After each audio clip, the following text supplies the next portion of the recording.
old spike in generation, you go to work. Your house doesn't normally consume there when you're not there. It shouldn't be at least, turn your TVs off. And then in the evening, everyone gets home, you've got AC kicking in, X, Y, Z, getting another peak. The issue, in particular with solar, wind actually generates sort of, particularly at night actually, it's really high here, it's really high here, typically, and then sort of dips down in the middle. But solar, which is prevalent for Utah, is peaking right in this middle hour. So you got to store the energy somehow. If you want to use the grid, I'll just leave it there. Otherwise, it gets wasted. That's called curtailment. The only other thing I want to get to that I'm going to cover on energy basics is sort of like, okay, so all that being said, what does this look like in real dispatch? There's a website you can go to, it's EIA, they track this stuff for you, but effectively, this is sort of what a generation stack looks like on any given typical week, any given typical day. It'll depend on time, it'll depend on weather, it depends on a million things. But the important point is, you've got nuclear down here, it's pretty much always on. It's very, very cheap to run. You've got the rest of this stuff made up by coal, which is, again, a legacy resource, but cheap to run certainly. Natural gas depends on what type of technology is. It's either cheap or expensive, can be extremely expensive, but that is okay. And then the rest of the resources sort of fill in this block. But this variance is what I sort of want to highlight. The grid is not necessarily stable. So dispatchability, the ability to turn energy on when you need it, or in case of storage, pull it from storage is incredibly, incredibly important. That is critical framing for energy, for nuclear power at large. Okay, that's all I'm going to cover there. We're now going to go to a little bit of nuclear basics, then I'm going to advance nuclear, and then stop talking and let Basil talk. So, nuclear reactors, if you've never seen them, these are the basic components. We've got all the fun stuff over here in your reactor vessel, your control rods. This is where you're generating heat. This is true of like every thermal power generator. This is natural gas, that's coal. You generate heat somehow. You turn it into steam. You turn water into steam, rather. Sorry. This loop right here is your power generation loop. That does not really consume much water, which will be a topic for later. Just a minute, actually. But what does consume a lot of water is this loop down here. This is your cooling water. So the disadvantage to using steam is when you turn steam into steam to let it use a lot of energy, you want to let it use phase change. You want to turn it into a gas. To reuse that, you then need to cool back down. You turn it back into a liquid. To keep your power conversions high, to make sure you're pulling heat off correctly. This is all fine-tuned extremely well. But that steam is what's spinning your turbine, and the generator goes to a city. That's electricity generation in a nutshell from thermal generators. Nuclear is no different. You've got a heat source, in this case it's nuclear fuel.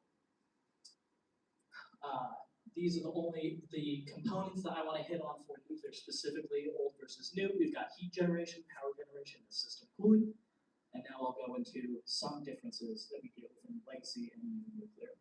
So starting with your power generation loop, what is different? Really, everyone knows this iconic image, at least in theory you probably do. Big old cooling tower stack spitting out water vapor.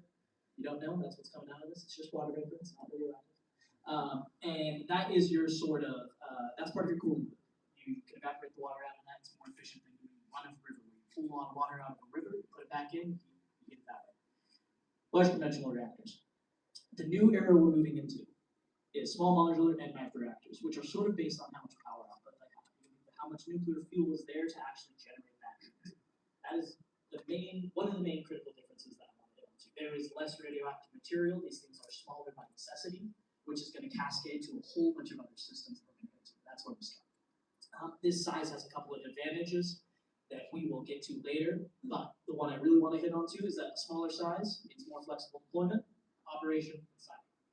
The risk profile, the siting profile, the engineering profile that you have changes when you sort of downscale these things, and you can unlock some interesting tools, which I'll get to in just a minute. One of the components is fuel, uranium. Everyone knows uranium. That is the typical fuel for a nuclear reactor, and that is normally just in a little ceramic pellet, which ironically I don't think I have anywhere in this presentation, but it's pretty boring. Size of your hand, give or take. They're very not in size of the size of your finger, rather. Sorry. And it's a ceramic. They're boring. You can hold them in your hand if you want to. They're not that dangerous, actually. New fuel, however, promises a whole bunch of fun things. Over here, we have a fun example of molten salt, which looks like any molten material, effectively. Some new reactors want to use that. Some new reactors want to use trisol. Some new reactors want to do thorium. You have thorium-free reactors, potentially, right? The point of all of these is that when you shrink, when you come down to this size, to still generate power at a microreactor, to still generate power at a small modular reactor, you need to change the field, you need to change the power to get that same heat output so that you're generating enough steam to produce electricity efficiently. That's what a lot of these new fuels are aimed to do. In the case of TRISO in particular, this is also a fuel that's known as safety by design, potentially. It's meltdown safe effectively. This outer coating is designed to be meltdown proof effectively. So it's also, so some of these new fuels also have the safety and redundancy feature part of them. Molten salt has got a bunch of fun applications for medical isotopes and the like, so fuel's one thing to keep in mind, and that's all going to be technology specific. The other big one, the more relevant one that a lot of people are going to care about is system cooling. A smaller system means you can do fun things with that cooling loop that I described. The most relevant one, the most practical one, is going to be air cooling. Instead of routing water through your system to recondense your steam, you pull that steam through a larger loop that takes up more space and is typically more expensive, but the smaller system means it's actually feasible to pair these systems together. And by routing essentially just air across the material, you reduce your total water consumption to effectively zero. It's very minimal. Because you're not going to have to withdraw a bunch of water from somewhere and then you recycle essentially all your water. And then different technologies promise other different system coolings. This is the most applicable one that is permanently economic function. Different technologies can use different materials for their cooling. There are ones that want to use a gas as their cooling system, hydrogen, an inert gas that won't react with anything. And then there are some that want to do like heat pipe cooling, which is, this is my best example of a heat pipe. But effectively, for some microreactors in particular, you can just sort of route the heat directly. You don't even need to necessarily do a cooling loop. So that's another advancement. And then let's talk about water a little bit to flesh that out a bit more. So cooling system is your largest project-specific water cost. And I do want to emphasize that project-specific water cost. If you are going to be looking at calculations, if you ask me, what is the water cost of advanced nuclear, I do not have an answer for you. What is your project? What is your size? What is your technology? What is your specific design? All of that is going to factor in with, again, the largest component being this cooling system. And then you can get creative with your water sourcing. So this is something we're seeing data centers in particular do, but it's sort of advancing into other nuclear technology, or other technologies in general, rather, is, well, what about something that's already accounted for? What about a wastewater stream? What about co-locating it with a different industry that wants that heat necessarily? A lot of processes need heat. If you pull that heat off, you've got less to cool, it takes less energy, it takes less water. So there's some new mitigations coming there to sort of pair these things together to make advanced nuclear, again, based on smaller size, a lot more economical and a lot more advantageous to start doing truly water efficient management systems. But technology, design specific. And the last segue I'm going to leave us with, I believe, if I remember my things correctly, is safety. So another component of advanced nuclear that sort of happened is given their flexibility in siting, there has been a big push, and this has happened in conventional nuclear as well, but there's a big push in sort of passive safety systems, which really at its heart means if power goes off, if there's a disruption, the system is designed, the reaction is designed to stop by default. So essentially you're sort of keeping it on by default. I'm going to give just two examples of that. One of them is, for instance, in this case, this is a valve that is forced open. So if it closes, there's an electric current here that's holding this open, holding this up essentially, and then when it shuts down, this plunger is going to go down automatically. So essentially you're forcing it open with a spring. That's how to think about it. You do a valve in that design. The only other one I really want to hit on is something like the thermal expansion. So anyone ever had a stuck lid? You put it under hot water, it expands, suddenly it's loose. Magic. The same thing can happen with a nuclear reactor. You can design a reactor to where the expansion of the reactor itself sort of self-modulates the reaction. And will self-modulate the reaction, I said it already, but it will essentially slow or speed up depending on how hot the thing is. So it's passively sort of cooling itself, actively keeping itself stable.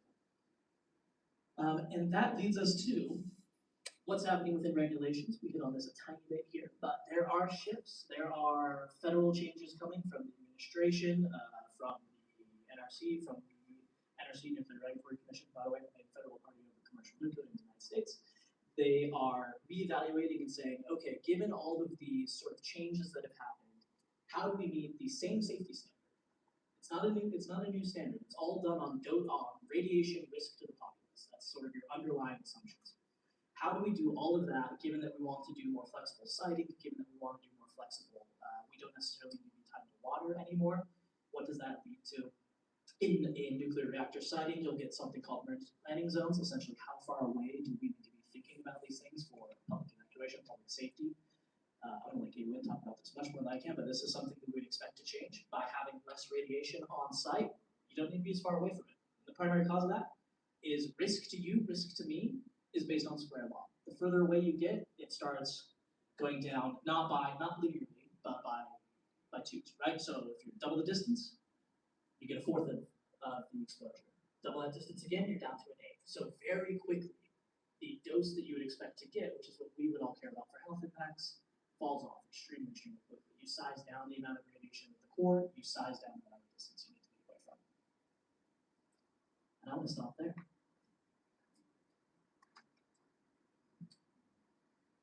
Here, I come back home. I don't have slides. What I've got instead is about 15 and a half years of nuclear experience. I agree with everything he said. My entire career, I have looked forward to small modular nuclear reactors. Why? They can be located so much more flexibly. What he was saying about the need for cooling water for traditional nuclear power plants because the heat transport fluid has to then be cooled, because heat transport fluid in almost all current reactor designs of traditional operation, the heat transport fluid is cooled by a separate supply of public use water, a lake or a river.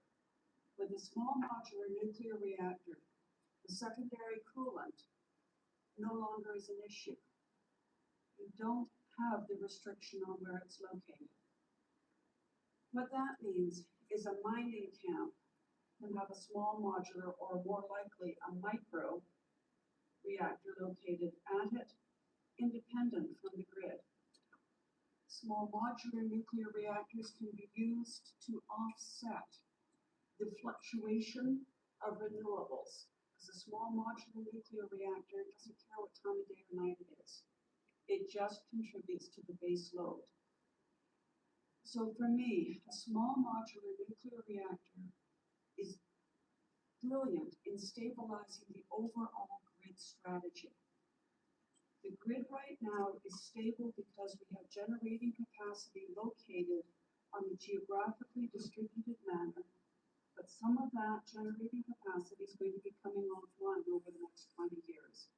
Some of the coal-fired plants are hitting their end of life. What are we going to replace that generating capacity with? In a way that is highly energy dense in terms of the amount of land footprint it uses. And small modular nuclear delivers on that beautifully based on what I'm seeing so far in the designs.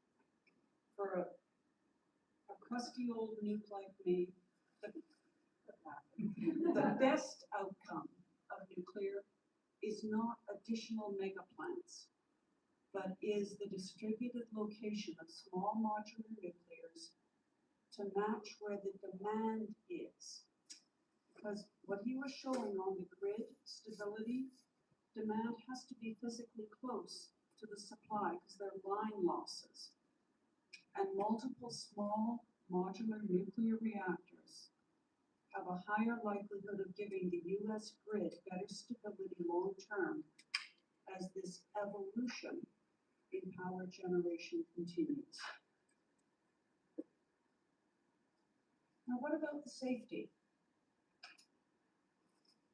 Part of my job up in Canada at Ontario Hydronuclear, and I now live in Provo, I didn't come down from Canada for this, I live here, okay? Part of what I did up in Canada was I worked with the provincial agencies to establish what the emergency response program would be, and then I designed and ran the emergency response exercises. I coordinated with INPO, the International Institute of Nuclear Power Operations, which was an independent oversight body here in the US. I worked with the NRC, I worked with the Canadian Regulatory Commission called the Atomic Energy Control Board. And what we did is we exercised all elements of utility response and public response to verify that all the response would be trained, coordinated. We would find issues and address them. We had the regulator, the Atomic Energy Control Board, as members of our exercise team. A nuclear emergency response has to be based on what is credible. Okay? How is credibility determined? When a nuclear power plant is licensed, the regulator, and this is true for the US, has the firm that engineers, designs, owns, operates, and maintains the unit submit documents that declare what the design basis accidents are.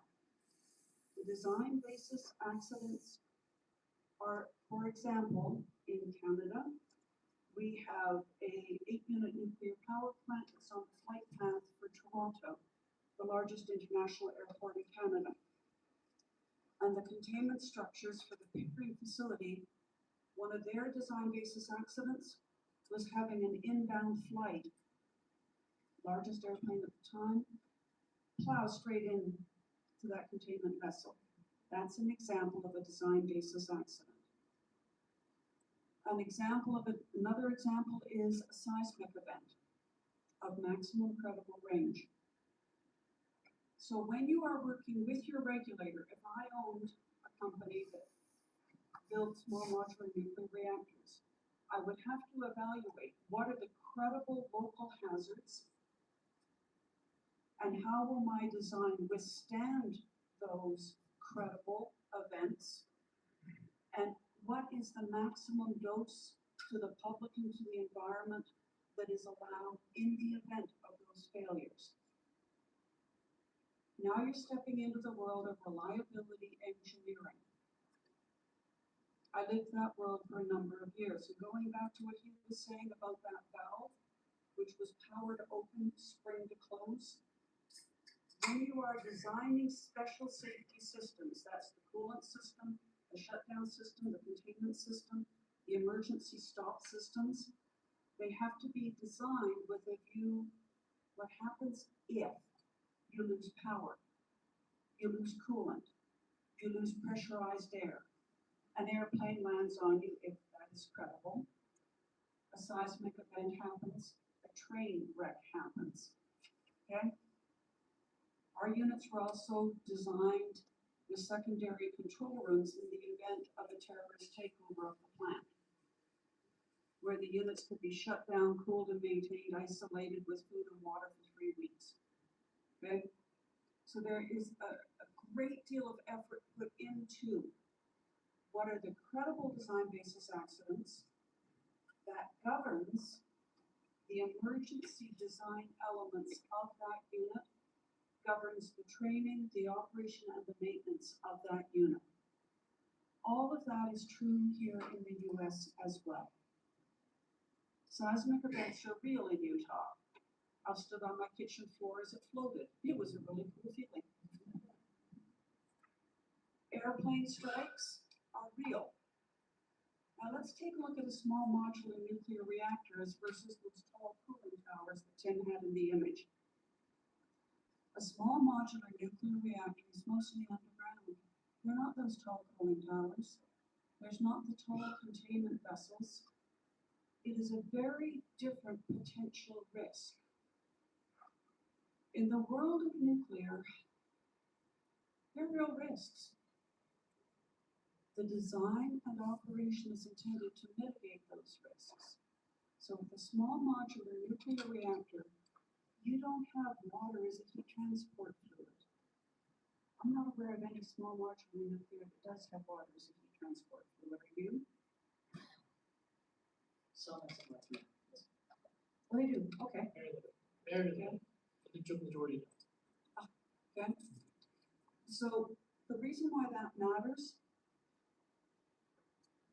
is it okay if we talk about catastrophic failures for a moment? Okay. World I lived in. A catastrophic failure, if you've got water as a heat transport fluid, the risk is that there's a break, a failure of that pipe, and you have your heat transport fluid, which should not have any radiation in it by design. Okay, it is a completely isolated loop from the nuclear power part, completely physically isolated. So it would take two failures. It would take failure of the barrier between the nuclear fuel and the heat transport fluid to have any radiation in the heat transport fluid. You would then have to have a failure of that heat transport fluid pipe to have that steam ejected within the building.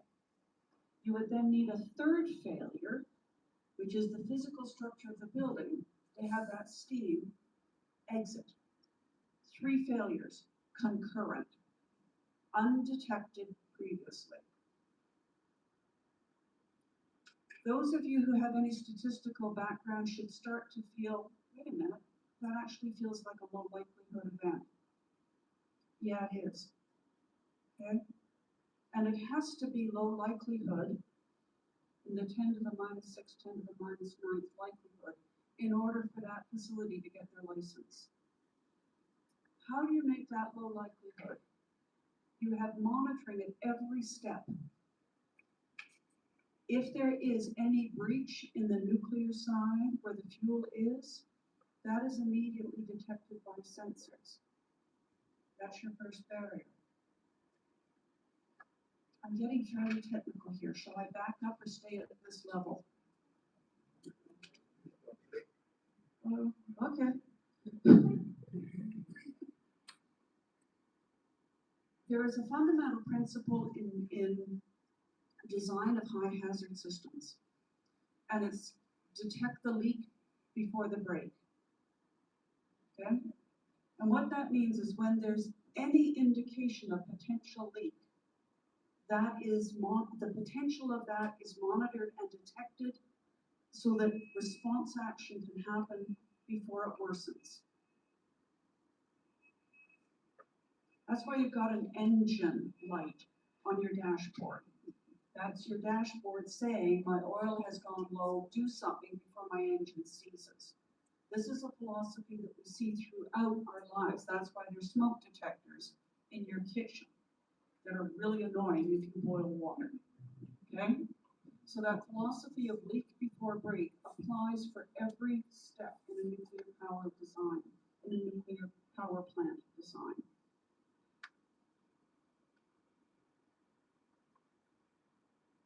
That's all within the plant, okay? May I step outside the plant for a moment and talk about the emergency response zone? I'm looking for at least 3 yeses. Okay. The emergency response zone radius is a function of the potential hazard. With a small modular nuclear reactor, vast majority of them do not have a water coolant system. Therefore, the likelihood of ejection to atmosphere because of 3 prior concurrent failures is diddle squat. Okay? If you've got a molten salt reactor, that molten salt, the worst it does is it cools off and goes solid. That's not exciting. So the difference in an emergency response zone for a traditional 600 megawatt unit, which is kilometers, because they use water, so they're going to have a buoyant plume, and you have to presume the possibility of a multiple set of barriers failing. So you have multiple barriers failing. You then have a plume that is buoyant and goes with the weather. We can talk about Chernobyl later. You need a multi-kilometer radius. With a small modular nuclear reactor, the barriers to release are brilliant. I can talk to you about TRISO fuel and why I love it. That's in the conversation. So what you're looking at with a small modular nuclear reactor, instead of a 1, 5, 10 kilometer radius in the US, instead of a 5-mile radius EPZ, emergency planning zone, It's down in terms of hundreds of yards. It is truly diddle squat. It is truly a very small range, because it does not make sense to have an EPZ that is not reflected in the risk. Guardrails are a certain height on mountain passes, because a guardrail 20 feet high does not make sense. A guardrail, the height and the strength to protect a car from a nudge going over is the right protective choice. Could we put 20-foot high guardrails on every mountain pass? Yes, but does it improve the safety? Is it prudent? Is it good use of money? Messes up with the view. That is billboards. So with the EPZ for a small modular nuclear reactor, it is a diameter that reflects the advanced planning for appropriate proactive planning and reactive mitigation. What does the proactive planning include? It means that every human, every business, every school, anything within that EPZ works with an emergency preparedness planner in advance of that unit ever being built, has their procedures in place, has their notification, their call-out trees, has whatever is mutually decided and agreed to by the regulator as a rigorous emergency planning response and advanced training. So anyone who lives within line of sight of an EPZ would know, here's what you do, here's how you are notified. And given that they are so darn small, typically the EPZ does not extend beyond the boundary of the owned land of the unit operator anyway. Okay. Should I pause at this point and more questions just come in? Is that? Go for it. Great question. Of course, I have like 50 slides. So we'll see how well I guess topics, but I suppose up to you. We want to do questions now? I'm fine with that.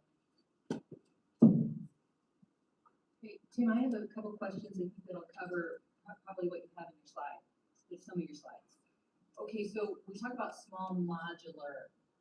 What's, I was at a conference when someone, I think he was from Meta, was talking about developing small modular reactors, and I asked him afterward, how does this work commercially?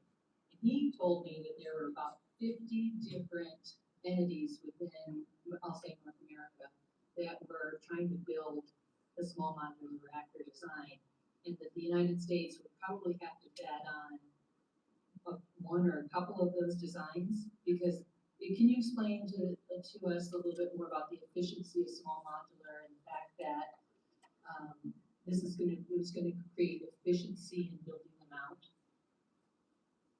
I can. And I have slides. So, what does that really get to? How is traditional nuclear manufactured? Really big, right? In the United States, this will be no surprise to anyone, has offshored much of our manufacturing capability. What this means for a conventional reactor, for instance, for certain components, for the, I'm going to blank on the specific component name, but a component of a pressure vessel, I believe. There is one company in Japan, I believe, that does like 80% of the world's commercial large-scale nuclear reactor manufacturing. No one, excellent. So one, single digit. Every plant goes through there. But when you scale down your components, manufacturing